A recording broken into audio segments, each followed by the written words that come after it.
Magandang umaga mga kawan! Oras na para sa pinaka-inaabangang weather update dito lang sa Weather ni Juan Channel kung saan ay hatid namin sa inyo ang pinakasariwang balita tungkol sa lagay ng panahon. Tara na't alamin natin ang weather update today.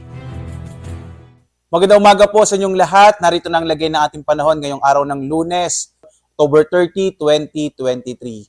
Sa ating latest satellite images, makikita ho natin patuloy yung pag-monitor natin itong low pressure area na nasa loob ng Philippine Area of Responsibility na huling namataan 995 kilometers silangan ng Kabisayaan. Sa ngayon ho, base sa ating latest na mga datos, maliit pa yung tsansa na ito nga ay maging bagyo pero inaasahan natin posible yung kumilos pa dito po sa may bahagi ng Visayas at Bicol region itong low pressure area na ito. Kaya inaasahan natin sa mga susunod na araw ay posibleng magdala ng mga pag-ulan itong low pressure area, particular na sa may bahagi ng Visayas at Southern Luzon. Posible nga ho, bandang araw ng Miyerkules o Huwebes ay maging maulap din yung kalangitan na may malaking tsansa ng pag-ulan. Pati ho dito sa may bahagi ng Kamaynilaan at Calabarzon, Mimaropa area. So patuloy ho natin i-monitor itong paglapit nitong low pressure area. At meron din pa rin tayong shear line na maaring lumapit din dito sa ating bansa na maaari din magdala ng mga pag-ulan dito sa may bahagi ng Southern Luzon. Samantala, patuloy pa rin ang pag-iral ng northeast monsoon o hanging amihan at ito ang magdadala ho ng mga mahihinang pag-ulan, partikular na sa may bahagi ng Hilagang Luzon, mga pulupulong mahinang pag-ulan na maaring maranasan naman sa may bahagi ho ng Ilocos Region at Cordillera. Dito naman sa mga kababayan natin sa may bahagi ng Mindanao at nalabing bahagi ng Kabisayaan, posible pa rin hong makaranas ng mga isolated o pulupulong pag-ulan, pagkilat pagkulog sa hapon hanggang sa gabi, dulot pa rin yan ng mga localized thunderstorms.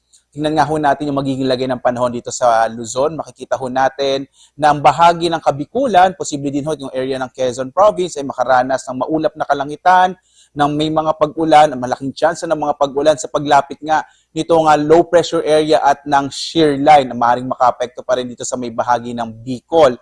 Samantala, may hinang mga pag-ulan na mararanasan sa may bahagi ng Batanes, Isabela, Cagayan at gayon din dito sa may Aurora area, dulot pa rin ng northeast monsoon, habang mga isolated light rains o pulupulong mahihinang pag-ulan, ibig sabihin maliit yung chance na may mga thunderstorms at mga mahinang sa katamtamang pag-ulan ang maaaring maranasan sa nalalabing bahagi ng Cagayan Valley, gayon din sa nalalabing bahagi ng Central Luzon, Cordillera at gayon din ho dito sa may Ilocos Region.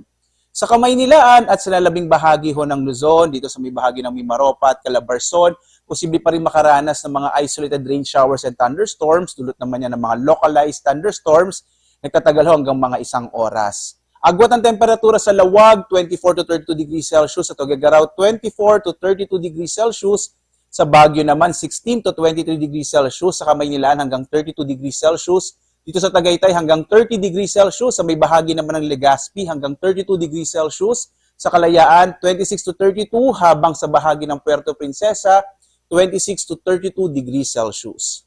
Sa mga kababayan naman natin na pupunta sa kanilang mga presinto para bumoto dito sa may bahagi ng Kabisayaan, posible ho o malaking chance ng mga pag-ulan sa Eastern Visayas sa paglapit nga nitong low pressure area at yung trough nito extension ay maaaring magdala ng mga pag-ulan sa may bahagi ho ng Eastern Visayas. Yung shear line, posible din ho maka-apekto dito sa may Eastern Visayas. At gayon din ho sa nalabing bahagi ng Kabisayaan, mga isolated rain showers and thunderstorms naman ang maaring maranasan. Sa Iloilo, 27 to 33 degrees Celsius. Sa Cebu, 25 to 32 degrees Celsius, habang sa Tacloban, 26 to 31 degrees Celsius. Sa malaking bahagi naman ho ng Mindanao, generally fair weather, pero posible pa rin ho yung mga pag-ulan natin, dulot ng mga localized thunderstorms, kadalasan ho sa hapon hanggang sa gabi.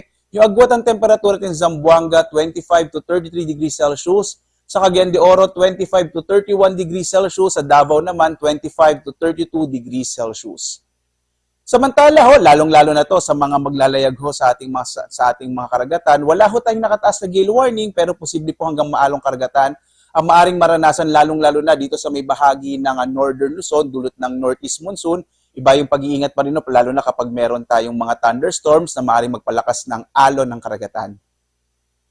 Tingnan naman ho natin yung magiging lagay ng panahon sa mga susunod na araw. Makikita ho natin Sa Kamaynilaan, posible ho na maging maulap yung kalangitan or malaking tsansa ng mga pag-ulan sa mga susunod na araw sa paglapit ho yan ng shear line at ng low pressure area dito sa may eastern section ng bansa.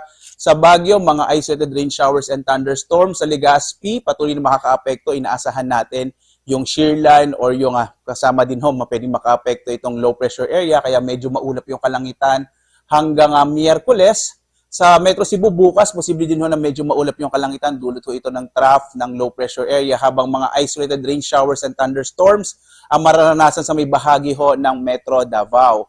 Ang agwat ng temperatura sa Kamaynilaan in the next 3 days ay mula 23 to 32 degrees Celsius. Sa Baguio naman 15 to 23 degrees Celsius. Sa may bahagi ng Bicol, dito particular na sa Legazpi ay 24 to 32 degrees Celsius. Sa Metro Cebu naman 25 to 32 degrees Celsius habang sa Davao ay mula 24 to 33 degrees Celsius. Ang araw naman natin ay sisikat mamayang 5:51 na umaga at lulubog, ganap na 5:29 ng gabi. At yun po ang pinaka-latest na balita tungkol sa ating panahon.